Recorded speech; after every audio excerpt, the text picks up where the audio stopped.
Hello friends, welcome back to create your concept classes. तो आज मैं आप लोगों को पढ़ाने वाली हूँ इशू ऑफ डिवेंचर क्या होता है।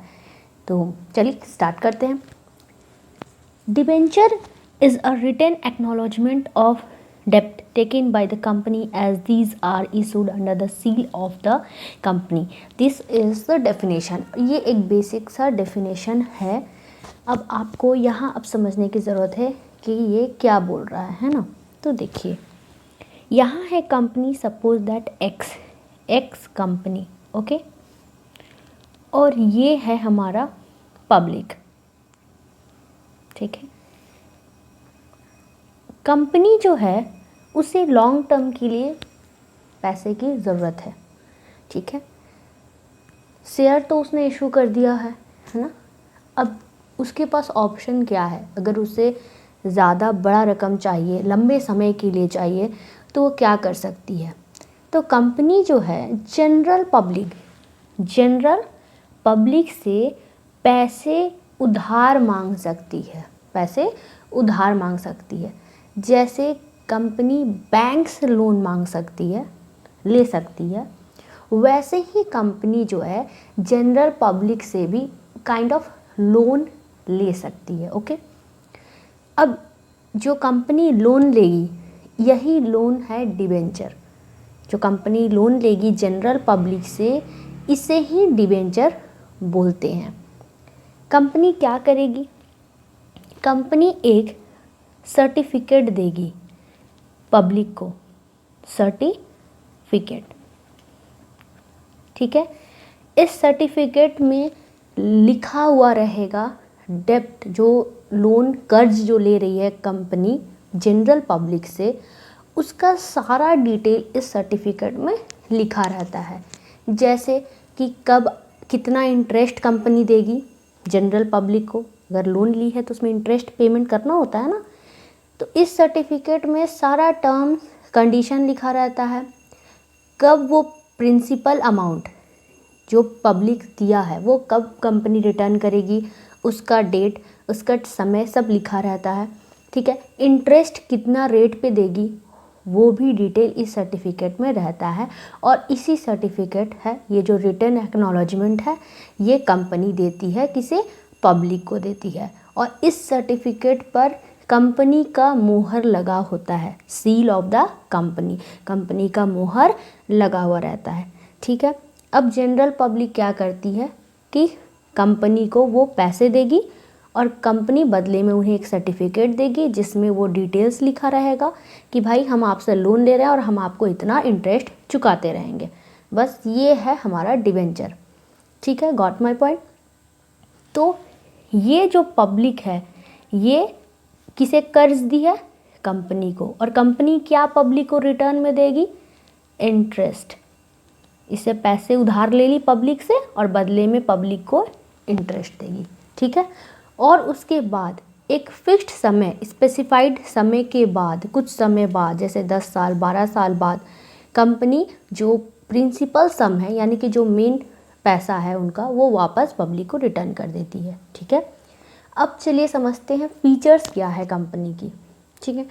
फीचर्स ये है कि कंपनी जो है डिबेंचर इशू करती है सर्टिफिकेट के फॉर्म में, ओके। और इस सर्टिफिकेट में कॉन्ट्रैक्ट फॉर रीपेमेंट, यानी कि प्रिंसिपल सम को कब वापस देगी, उन सभी का डिटेल लिखा रहता है, एक कॉन्ट्रैक्ट के जैसा लिखा रहता है, बना रहता है, ठीक है। कंपनी, अब यहाँ देखिए, अब यहाँ मेन अब बात समझने वाली है, मैं फीचर्स में भी, ये भी बहुत इम्पॉर्टेंट है। कंपनी जो है वो डिबेंचर जो है उसका मैच्योरिटी डेट जो है वो 10 साल से ज़्यादा नहीं होना चाहिए, यानी 10 साल के अंदर कंपनी को जो प्रिंसिपल सम है वो वापस कर देना होता है, ठीक है। जो मूल है वो चुका देना पड़ता है। लेकिन अगर कोई कंपनी इंफ्रास्ट्रक्चर्स में इन्वॉल्व है, कोई कंपनी इंफ्रास्ट्रक्चर प्रोजेक्ट्स पे काम करती है, तो वो कंपनी जो है डिबेंचर जो है वो वापस कर सकती है 30 साल के अंदर तक, ठीक है। इनको टाइमिंग थोड़ा ज़्यादा दिया गया है ठीक है। तो ये 30 साल तक का समय ले सकती है डिबेंचर को वापस करने के लिए, ठीक है। यानी कि डिबेंचर वापस करने का जो मैच्योरिटी डेट है वो अदर कंपनीज़ के लिए, जो अदर कंपनीज हैं उनके लिए 10 साल तक है, और जो इंफ्रास्ट्रक्चर प्रोजेक्ट्स हैं उनके लिए 30 साल के अंदर तक का है, ठीक है। अब नेक्स्ट पॉइंट है कि डिबेंचर जो है वो इशू होता है एक फिक्स रेट ऑफ इंटरेस्ट के थ्रू, ओके। इसका रेट ऑफ इंटरेस्ट फिक्स रहता है, ठीक है। मेंशन भी किया रहेगा कि कितना इंटरेस्ट दिया जाएगा। एक और इम्पॉर्टेंट पॉइंट है फीचर्स इसमें कि जो डिबेंचर होता है वो जनरली सिक्योर्ड होता है। सिक्योर्ड कैसे होता है? तो देखिए, कंपनी में जो एसेट होते हैं, ओके, तो उसे कंपनी कहती है कि ठीक है, अगर मेरा ये पर्टिकुलर एसेट है, आप मुझे डिबेंचर मतलब आप मेरे को पैसे दो, लोन दो, और अगर मैं लोन आपको मतलब डिबेंचर वापस नहीं कर पाऊँ, डिबेंचर का जो सम है, अमाउंट है, मैं वापस नहीं कर पाऊँ, तो आप मेरा ये एसेट बेच करके वो पैसा रिकवर कर सकते हैं। ऐसा कंपनी डील करती है, ठीक है। आपको काइंड ऑफ बैंक का ध्यान आ रहा होगा, क्योंकि जब भी आप बैंक से लोन लेने जाएंगे तो वो कहेगी कि कुछ सिक्योरिटी के लिए आप बताओ, मेरे को कुछ ऐसा दो सिक्योरिटी के रूप में कि अगर आप मेरा पैसा वापस नहीं कर पाओ तो मैं ये आपका वो जो सामान है जो आप गिरवी करके रखे हो वो मैं बेच के अपना पैसा ले सकूँ। सेम इसी तरह का सीन यहाँ भी है। कंपनी का कुछ जो एसेट पे सिक्योर यानी चार्ज किया जाएगा कि हाँ, हम आपका, अगर आप मेरे को डिबेंचर वापस नहीं करते हैं तो मैं आपका ये एसेट बेच करके अपना पैसा निकाल सकता हूँ। ये हो गया कि debenture is secured by a charge on the asset of the company, ठीक है। होप सो कि आपको ये पॉइंट भी समझ में आ गया होगा। चलिए अब आते हैं नेक्स्ट, ये भी इम्पॉर्टेंट पॉइंट है, इसे भी ध्यान रखेंगे। अब हमारा आएगा टाइप्स ऑफ डिबेंचर, ठीक है। डिबेंचर कितने टाइप्स के होते हैं? तो फर्स्ट है हमारा सिक्योर्ड डिबेंचर। सिक्योर्ड डिबेंचर वैसे डिबेंचर जो कि किसी कंपनी के एसेट पे लिए जाते हैं, है ना। किसी कंपनी के एसेट पे चार्ज करके जो डिबेंचर लिए जाते हैं वो डिबेंचर सिक्योर्ड डिबेंचर होते हैं। अब दो तरह के यहाँ पे बात होगी चार्ज का बात अगर आएगी तो, एक होता है पर्टिकुलर एसेट ऑफ कंपनी या एक होता है ऑल एसेट ऑफ कंपनी। अब इसका मतलब क्या होता है? सपोज दैट कि डिबेंचर इशू हुआ, ठीक है, और कंपनी ने जब डिबेंचर सर्टिफिकेट जिस बंदे को दिया, सपोज दैट कि दिया राम को, ओके। कंपनी के पास एक मशीन थी, हैवी मशीन। जब कंपनी ने राम से डिबेंचर लिया यानी कि जब लोन लिया तो कंपनी ने कहा ठीक है, इस मशीन, ये जो मशीन है इसके ऊपर आप सिक्योर करके आप डिबेंचर में आप मेरे को दीजिए, ठीक है, आप मेरे को पैसे दीजिए। अगर कंपनी आपके पैसे वापस नहीं कर पाई तो आप इस मशीन को बेच करके, इस पर्टिकुलर मशीन को बेच करके अपना पैसा वापस ले सकते हो, ठीक है। अगर कंपनी पेमेंट नहीं कर पाई टाइम पे, आपका रीपेमेंट नहीं कर पाई टाइम पे, तो आप इस मशीन को बेच सकते हो। तो ये एक पर्टिकुलर मशीन की बात हो रही है। अब यहाँ क्या हो रहा? All asset of company. All asset of company मतलब क्या है? सारा कंपनी का जितना भी एसेट है उसके चार्ज के बिना पे कंपनी डिबेंचर ले रही है, ओके ना। कंपनी डिबेंचर इशू कर रही है। इसका मतलब क्या होगा कि कंपनी का, जब अगर कंपनी पैसे वापस नहीं दे पाई तो कंपनी के जो टोटल एसेट है उनसे वो उन्हें बेच करके अपना रकम वापस ले सकते हैं डिबेंचर होल्डर। यानी कि यहाँ पे पूरा एसेट ही कंपनी का गिरवी रखा गया है, समझ रहे हैं। यहाँ कोई एक पर्टिकुलर एसेट की बात हो रही है, यहाँ कंपनी की सारी एसेट है, समझ लीजिए गिरवी हो गई है डिबेंचर होल्डर के पास। ये बात समझ रहे हैं। इस चार्ज को कहते हैं फिक्स्ड चार्ज, इसे कहते हैं फ्लोटिंग चार्ज। अब यहाँ पे एक और बात आपको समझनी होगी, फिक्स्ड चार्ज और फ्लोटिंग चार्ज में डिफरेंस क्या है। देखिए, अगर कंपनी कोई एक पर्टिकुलर एसेट को चार्ज में लगाती है कि हाँ आप इसे बेच करके वापस अपने पैसे ले सकते हो, तो कंपनी इस एसेट को बेच नहीं सकती है, ठीक है। इस पर्टिकुलर एसेट को कंपनी नहीं बेच सकती, ओके। लेकिन अगर फ्लोटिंग चार्ज की बात आएगी तब कंपनी यहाँ पर अपने एसेट्स को बेच सकती है या नया एसेट ला सकती है। यहाँ पे कोई भी रिस्ट्रिक्शन नहीं है। बट यहाँ रिस्ट्रिक्शन ये है कि जिस मशीन को या जिस आइटम को, कंपनी के जिस आइटम पे डिबेंचर को सिक्योर चार्ज किया गया है, वो वाला सामान जो है वो कंपनी नहीं बेच सकती, यानी वो मशीन कंपनी नहीं बेच सकेगी।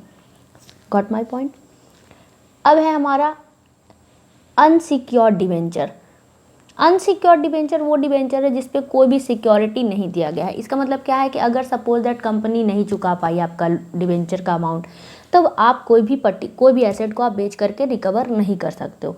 देखिए, अनसिक्योर्ड डिबेंचर यूजुअली अब नहीं के बराबर ही है, ऐसा हो ही नहीं सकता, क्योंकि अब सिक्योर्ड डिबेंचर ही ज़्यादातर चल रहा है। कौन चाहेगा कि मेरा पैसा डूब जाए, है ना। सब तो चाहेंगे कि मेरा भाई पैसा किसी ना किसी तरह से मेरे को वापस मिल जाए। नेक्स्ट आता है रजिस्टर्ड डिबेंचर। रजिस्टर्ड डिबेंचर का मतलब क्या होता है कि कंपनी एक रजिस्टर मेंटेन करती है, रजिस्टर ऑफ डिबेंचर होल्डर, ठीक है। इसमें कंपनी जो है उन डिबेंचर होल्डर्स का नाम और एड्रेस सारा कुछ रिकॉर्ड करके रहती है। और एक और बात यहाँ होगा ये कि अगर किसी का रजिस्टर्ड डिबेंचर है तो वो क्या कर सकती है, वो ईजिली ट्रांसफरेबल नहीं है, यानी कि जो डिबेंचर होल्डर है अपना जो डिबेंचर का है उसे ट्रांसफ़र किसी और को ट्रांसफ़र नहीं कर सकती है। अगर करना भी होगा तो प्रॉपर ट्रांसफ़र डीड का ज़रूरत पड़ेगा। समझ में आया। क्योंकि देखिए, जिसका भी नाम उस रजिस्टर पे रहेगा कंपनी उससे ही इंटरेस्ट पेमेंट करेगी, ठीक है। अगर मान ली सपोज दैट कि राम है, उसके नाम पे रजिस्टर्ड डिबेंचर है, ठीक है, और उसने किसी और को अपना डिबेंचर दे दिया, बेच दिया सपोज दैट, बट ये एक प्रॉपर अगर ट्रांसफ़र डीड के अकॉर्डिंग नहीं किया राम ने, तब क्या होगा, राम को ही वो इंटरेस्ट का पैसा मिलेगा, ना कि जो दूसरे बंदे को उसने बेचा है उसे मिलेगा, ठीक है। यानी यहाँ राम को ही पैसे मिलेंगे इंटरेस्ट के। अब आता है हमारा नेक्स्ट बियरर डिबेंचर। ये जस्ट अपोजिट है रजिस्टर्ड डिबेंचर का, ओके। इसमें क्या होता है कि कंपनी कोई भी डिबेंचर होल्डर का अपना record proper registered debenture holder नहीं मेंशन करती है, उसमें नाम एड्रेस नहीं मेंशन करती है। इसका सीधा मतलब क्या होता है कि जिसके पास ये डिबेंचर का सर्टिफिकेट है उसे ही कंपनी इंटरेस्ट का पेमेंट करेगी, यानी कि इजीली ट्रांसफ़र हो सकता है। यानी कि सपोज दैट राम ने डिबेंचर खरीदा, है ना, डिबेंचर मतलब सर्टिफिकेट खरीदा और कंपनी को पैसे दिए, बाद में उसने क्या किया, वो डिबेंचर सर्टिफिकेट किसी और को ट्रांसफ़र कर दिया, है ना। अब जिसके पास भी वो कूपन रहेगा, एक कूपन मिलता है, कूपन अटैच रहता है डिबेंचर के साथ, जिसके पास भी वो कूपन रहेगा उससे ही वो पैसे मिलेंगे, ठीक है। यानी जिसके पास वो डिबेंचर सर्टिफिकेट है कंपनी उसे इंटरेस्ट पेमेंट करेगी, यानी कि ये इजीली ट्रांसफ़र हो सकता है बियरर डिबेंचर। अब हमारा आता है रीडीमेबल डिबेंचर। इसका मतलब क्या होता है, कंपनी को एक स्पेसिफाइड डेट के बाद ये अमाउंट, मतलब जो अमाउंट डिबेंचर में लिया है उसे वापस करना पड़ेगा। एक स्पेसिफिक डेट, चाहे 10 साल हो चाहे 12 साल हो, उसके बाद उन्हें वापस वो पैसे करने पड़ेंगे। अब हमारा आता है, इसके ठीक ऑपोजिट हमारा होगा इररिडीमेबल डिबेंचर। इसका मतलब क्या होता है, इसको वापस कंपनी को करने की ज़रूरत नहीं है। कब वापस करने की ज़रूरत पड़ेगी, जब कंपनी वाइंड अप होगी यानी लिक्विडेट होगी, तब वापस करने की ज़रूरत पड़ेगी। उसके पहले कंपनी को इस डिबेंचर को वापस करने की ज़रूरत नहीं है। अब नेक्स्ट हमारा आता है कन्वर्टेबल डिबेंचर। कन्वर्ट का मतलब आप समझते ही हैं, बस चेंज कर देना। देखिए, कन्वर्टेबल डिबेंचर है, उसे एक स्पेसिफाइड पीरियड के बाद, एक स्पेसिफाइड पीरियड कुछ समय बीतने के बाद उसे इक्विटी शेयर में बदला जा सकता है, कन्वर्ट किया जा सकता है।